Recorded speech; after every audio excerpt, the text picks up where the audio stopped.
আমি শুনেছি সেদিন তুমি সাগরের ঢেউয়ে চেপে নীল জল দিগন্ত ছুঁয়ে এসেছো।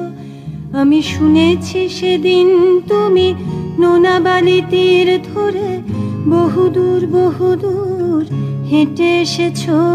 আমি কখনো যাইনি জলে, কখনো ভাসিনি নীলে, কখনো রাখিনি চোখ ডানা মেলা গাংচিলে। আবার যেদিন তুমি সমুদ্র স্নানে যাবে, আমাকেও সাথে নিও, নেবে তো আমায়, বলো নেবে তো আমায়।